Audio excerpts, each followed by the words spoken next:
Welcome to episode 15 of today's Candor. I'm your host, Barika. Thank you so much as always for taking the time to tune in. In this episode, you guys, you repeat what you don't repair. You repeat what you don't repair. Say it out loud. Say it more than once. Write it down. Put a sticky note on your computer, at work, at home, on a book that you pick up every day. Put it somewhere so you can remind yourself that what you repeat, what you don't repair. So you can keep it at the forefront. And it is not the easiest task in the world. For those of you who have listened to my previous episodes, you know that I always say, I'm never going to suggest something that I know I haven't done or don't currently do. Definitely not suggesting something that doesn't make sense. But just trying to give you all some of my wisdom with a dash of inspiration. So let's go ahead and get into it. So you repeat what you don't repair. What does that mean, right? It's not rocket science. But it's not the easiest task in the world because it can come with, depending on what it is that you're trying to repair, right? It can come with tough conversations. It will come with self-evaluation. Looking yourself in the mirror and really being like, yeah, I know I need to do better, or I know I need to do this differently. So it's tough when we have to sit down with ourselves and be candid and really get in there. It can be the conversation of anything because this pertains to any and every aspect of life. It's just different for everyone. And you have to ask yourself, have you gotten to this level yet where you have figured out, all right, I got to cut it out. I'm tired of my own mess. Because when you reach that state of mind where you're like, I'm tired of my own crap. Yeah, it's definitely an epiphany. And you're like, all right, I got to stop. Whether it's a habit that you want to break, boundaries you need to set. That could be with anybody, friends, relationships, any kind of relationships, of course, intimate relationships, work relationships, acquaintances, anybody in your family. So, it's not when you choose to say, all right, like I'm not fixing this issue. I'm not resolving this. And I keep repeating it. And that's why I keep feeling the way I'm feeling. Not great. When you figure out that's the result and you figure out why it's the result, how you ended up there, who is involved, if it's not a who, what is involved, you got to think about all these things. And that's why I always say write it down. Write it down so that you can say, okay, like be able to look at it on paper, read it again, put the solution under it. Like I said, if it's a who and you need to maybe set some boundaries or you need to have a conversation with said individual, put that down, jot it down. Have something where you literally type it out or write it out in bold where it says literally, you repeat what you don't repair. It's no coincidence. I saw this post on Instagram. It's no coincidence. It's not ironic that the post was from subconscious thinkers on Instagram. And yes, we do this here. We repeat what we don't repair. We do this subconsciously because we're just going through our day-to-day, our normal routine. And even though it's something that might throw us off, it doesn't feel good. And we know what it is. We know what or who the culprit is. It's so ingrained in us that we just keep going about our day. And we keep doing that day after day, year after year, right? And we sit up and say, well, why do I keep feeling this way? Who is making me feel this way? What is making me feel this way?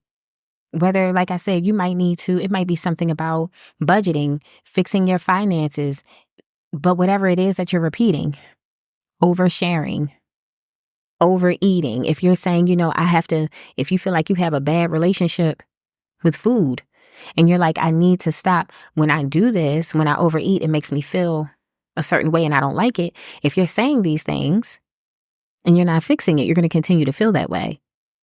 And that's why I keep telling people, figure out which way would you rather feel. Do you want to give up that temporary, like while you're in the moment, if it feels good to you? Like if you're dealing with a person who doesn't make you feel great, and it's like they just take a piece of your soul every time, or not every time, but at least consistently. On a consistent basis, they're like taking this little part. It's almost like they're wrenching your soul and you're tired of it. And you're like, well, do I really want to have a conversation? Well, do you really want to keep being treated the same way? And like I said, that's with anybody. But it's something that you have to think about because nobody can do that thinking for you. Even if you tell somebody like, hey, this is how I'm feeling this way because of XYZ. Yes, whoever you tell can suggest something to you, but you have to be the one who repairs it. They can't repair it for you. That's not how this works. And I'm speaking from experience. You have to be able to, whether it's a tough conversation with somebody, and it's all about approach. You don't go to somebody with, a nasty, rowdy attitude. You sit down and talk like a mature adult. It's in your approach. But if you continue to let somebody run over top of you, or if you continue a bad habit, what else can you expect? You would have to expect, okay, well, what's been happening is going to keep happening as long as I allow it to keep happening. I'm sure you all have heard the saying, what you allow someone to do, they will keep doing. It's simple. It's very simple. And if you keep doing the same habit, a habit that you don't like, you need to adjust or you need to do away with 100%, it's not going to go away until you say, all right, I have to do something about this. But when you write these things down and you write steps that will help you get to that goal, it makes it easier for you to reach the goal. It makes it easier for you to start repairing the issue or whatever it is that you're trying to repair. An issue, a friendship, a bad habit, turning it into something else, an issue in a relationship. At the end of the day, whatever you're trying to repair, if you write down, okay, this is what my issue is. And then you write under there what you want to achieve. And then write down what is making, how it makes you feel, whether it's something or someone, how they make you feel. Why does it make you feel that way? Write down maybe even how frequent this is occurring. Because when you start to see it in your mind, no matter how good your memory is, you still got other things that are going on. My memory is like my superpower. I write stuff down because at the end of the day, I'm still human and I'd like to see what I just explained. So that's why I said write down what you're trying to repair. Write down the goal, how you want to resolve this issue. That's your goal. So don't just put, want to resolve this issue. What is it you're actually resolving? Are you implementing a boundary? If it's something else, if it's like budgeting or just trying to, maybe you might want to save more money. And so you might have like a budget already in place, but you're trying to figure out, how can I put more away? How can I maybe invest more? So write down the steps that are going to get you to the goal, but don't just merely write down, this is what the issue is and I want to fix it. No, it's too vague. It's too vague. Make it very clear. Make an in-depth plan so that you can see it right in front of you and you can go back to it for reference and say, okay, maybe 2 weeks later, a month later, this is where I am in my plan. And when you start to see that progress towards whatever it is that you're trying to repair and you're working towards, it makes you feel good. You get to say, all right, I'm actually working towards this. Like I'm working on myself. I'm working on whatever it is that needs to be fixed or that I may need to get rid of. This thing or this person no longer has room in my life. And it's not going to always feel great, but you're trying to get somewhere. You're trying to get to a better mental space or maybe a better space where you're feeling physically better, emotionally better, spiritually better, whatever the case may be. But take the time to write it down. Because then when you can go back and reference it, if there's something else that you want to repair, use that similar guideline. There's no blueprint to it. But being able to sit down and read and say, okay, this is what I was doing. This is what I'm currently doing.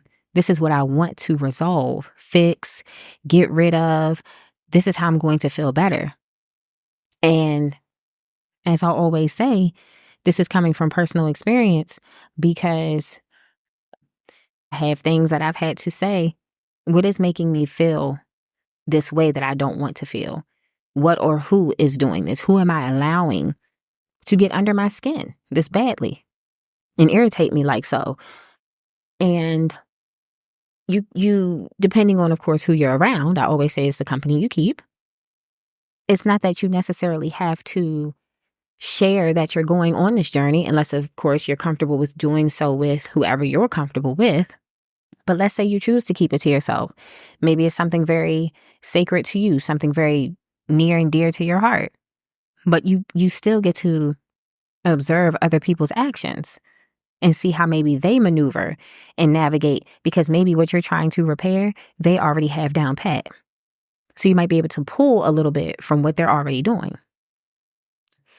I remember a few years ago, like maybe 5 years ago, me and my brother were discussing something, and anybody who knows me well enough, I am a giver and when I don't have it, and I love hard, and that's an understatement. My brother told me one day, and my brother is older than me. My brother told me one day, your heart is too big. And even though I knew what he meant, I wanted to know what he meant. I wanted to hear it from him.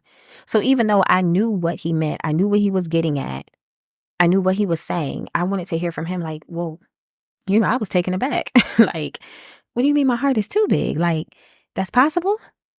And even when you know something, sometimes you need somebody to say it for you and give you that tough love so you can really absorb it and say, oh, okay. Don't necessarily take it to offense. Sometimes we need to sit back and be like, all right, this is what that person meant. Of course, as long as the person's not being mean and nasty. But if the person is just simply trying to tell you something, like I said, my brother did when he was like, your heart is too big. I said, my goodness gracious. And so I said, well, like, tell me what you mean. He was like, sometimes when people aren't really caring, like you're still right there. Like right there in it, just the same 110%. He was like, even after you might have had conversations, so he's not saying like when a person has maybe done something or has been mean to you, like the first time, that you just do away with whatever that type of relationship, whatever it is, friendship, whatever. But he was like, my brother is not doing a whole lot of talking. Try him too many times and it's not going to be too many times. And my brother has a quicker go to hell button than I do. And it's not in the sense of like just doing away with people, but he's like, I'm not for the nonsense. Like, you're not going to keep showing me exactly how you feel about me. Like, I'm going to give you a few times for you to try me, if that, and then I'm out. And like I said, that's any form of relationship. He's just like, you're not going to take advantage of me. We're not doing it. So my brother was just explaining to me, long story short, he's just like, yeah, your heart is too big. And then is when I really started thinking about, all right, like, where do I need to get it together? And it's not about changing who you are just because there are mean and bitter and just crazy people in the world and people who have just not sat down with themselves to really understand. I always say there are people who don't sit down with themselves and understand who they are. I discussed this in one of my episodes. You need to sit down. You need to dig in, dive deep, get in there, understand who you are so you can address it and stop blaming it and giving it to everybody else. Nobody wants that, especially when it's consistent. But, when my brother mentioned that to me, it's not the first time I've heard it. It's the first time I've heard it put that way. But I had to start figuring out, okay, when people are acting behaving the same way. That's who they are. You're not going to keep making a mistake. Once or twice, all right, cool. You keep doing the same thing time after time after time, and with that same dry apology, it's not a mistake. That's who you are. You keep doing that mess, and you can do it with somebody else. So, I had to say, okay. And I had to figure this out in different scenarios, not even just like the people trying to take advantage or, just walk over you because you might be very loving and very giving and all these things. But I had to, like, even just another example in the workplace, you have to, especially these days, because I lie to you all not. I lie to you not. It is definitely a difference from when I was working, like, before graduating college, even after graduating college, and then the workplace now. Oh, it is absolutely toxic and stank now. It's off the chain. And it's just crazy to me the stuff that I see people get away with now, because I'm like, 10 years ago, give or take, some of this stuff I see in the workplace now, you better had not tried it. Surely you were getting written up. Might have been a few times, whatever that particular company's protocol is. And then you're out the door. Now it's like anything goes because they just want a warm body sitting in the seat. They're too lazy to interview and to literally vet people who want the job to come and do the job, not to come sit and gossip about everybody and what they have on and monitoring the candy bowl and doing all types of stupid stuff. So, but the workplace is crazy, and I had to get to a place, even though my parents always taught me, you stand up for yourself. Obviously, you pick your battles because everything is not worth the battle. But, when you first start working, and of course, I know everyone's different, but just generally speaking, when you first start working and you're like, like in your teens, and then you get into your early 20s and you might be coming out of school and you're like, I'm not going to be saying too much and having too much pushback, whether it's your supervisor or the executive team or, whoever the higher up, quote unquote, may be. And I absolutely hate that phrase because it's like nobody is higher than anybody. Like, it just makes me sick when people be like, oh, my superiors. Yeah, who? Nobody is superior to you, and you are not inferior to anybody. But my goodness, I won't go down that rabbit hole. So when, those early ages, and you're getting into work and you're starting to understand how the work environment works, the politics, the foolery. Some of them have, there's some good. There's advantages and disadvantages, they say, with everyone, or with everything, excuse me. But I just view it differently now. And when there is something that I don't like in the workplace, something that disturbs me, and has to directly impact me. If it's kind of just something that I see and I'm like, all right, that's not mine to touch. That's not my battle. I'm like, I'm not doing that. I'm not dealing with it. But I've gotten to a point where if I have something to say, because it's directly impacting me, and especially if it's not impacting me in a positive way, yeah, I'm not just going to let it ride and be miserable. And sometimes these supervisors, they think that they have like this one up on you. Again, you're not better than me. You're not higher than me, or whatever word you want to use. We are both human beings. You have a different position than me. If you are a team lead, that's your business, but carry it like you're the team lead and don't carry it like I'm better. So I say all that to say, have the conversations. Be okay with, I'm a person who will sit down and write things down so that I can have clear thoughts. I go into a meeting with very clear, concise, precise thoughts. And I do that for a number of reasons because I know myself. One, I don't want to be all over the place. I like it to be very smooth, very succinct, but also it just keeps me in order when I'm in a meeting, because sometimes you'll have people, especially if you're going into a meeting where you had to stand up for yourself because something took place and it didn't sit right with you. Those are the type of meetings, like for all my meetings, I like to take notes down and have my speaking points. But it's like the ones that I have to go in and I feel like, I have to stand up for me, definitely need to have those points. Because the person across the table, if they say the wrong thing, then you're like, all right, I don't know how I'm going to react. So I like to go ahead and have things ready to go. Another thing that I like to do is, if I know I need to be having a conversation with someone, I like to also like talk it through on my end. Like just say, you know, hey, today I wanted to meet with you to discuss XYZ.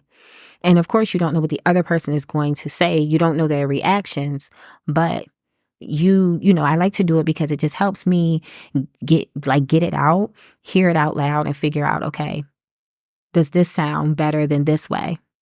Do I need to word it this way? What else needs to be presented? So that's just a helpful thing that I like to do for myself. I feel like it keeps me calm, because sometimes when you're going in those meetings where you feel like somebody did you dirty at work, and when you go to address it, I know that having those points will keep me calm, keep the meeting on topic, and not going, to maybe the 1,000 other things that are going on in the building. And it's something that I've been doing for a while. And it is helpful. By the grace of God, I haven't had to have too many of these conversations with people in general, but definitely not at work. But that's just something, I want to throw out there and maybe help someone who is listening. But I said all that to say, I felt like things would happen at work and I wouldn't address them because of the whole, okay, either being scared to be fired or being scared to be written up, or just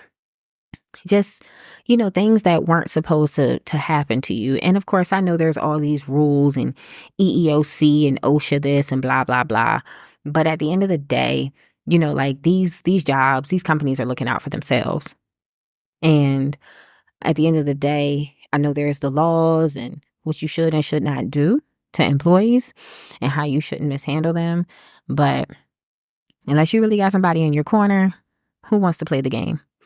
So, I got to a point where I was like, all right, am I repeating this where I feel like maybe a supervisor or someone in a different position that is like on like an executive person, if you will, am I letting them just like get away with doing whatever they want to do? I got to a point where it was like, I'm going to start having these conversations with people. So I will say, I think it has been helpful. Of course, people sometimes want to side eye you when you start to stand up for yourself. Okay, well, baby cakes, I don't get paid for you to walk over me. So we can either talk about it but it needs to be worked out. So fix it, resolve it. And if you can't have a conversation with someone, like if you're in a relationship and you might need to discuss something that's going on and, maybe something that's bothering you and you can't have a conversation, if that person is bothered or they act like, okay, well, I don't need this, and they walk away from you, you didn't need that person. Them walking away from you was the blessing. And of course, it hurts in the moment because, once again, that's your comfort zone, that's your familiarity. But at the end of the day, if that person can really walk away from you because you brought up something that's bothering you, and if they can walk away and never try to correct that behavior, like there's no apology, there's no let's sit down, let's have a conversation, my bad, I shouldn't have done that. If a person can just throw you out the window like that, that was your blessing. So, but repeating the behaviors, the habits, whatever the case, sitting in something where you don't belong, jobs, work environments, relationships with people, when you don't repair it, there is no choice but to repeat it. It's a vicious cycle that is kind of inevitable. And even though it might be scary to repair it, the outcome is what you're trying to get to. And that's why I said write it down so that you can feel like It's a goal you're trying to achieve. And it may be scary when you're in the midst of it all. 9 times out of 10, it will be, unless it's something that you're repairing that it's not necessarily like a negative thing. It's just something that you want to polish or tighten up. But when it's something that you're like, okay, this can't keep happening, and it either you have to get it out of your life or you have to fix it, there'll be some uncomfortable moments, but be okay with that. If you have somebody close that you feel like you can confide in when you are dealing with something like that, confide in them. If you need another opinion or to get it off your chest, or whatever the case may be. But don't feel like don't think for a second that by just sitting in something is going to change. You can't change people, no matter how much you talk, no matter how much you show them, no matter how much. So you will not. People have to change on their own. They just have to change on their own, even if they want to. And if it's something that you're trying to repair, get to work.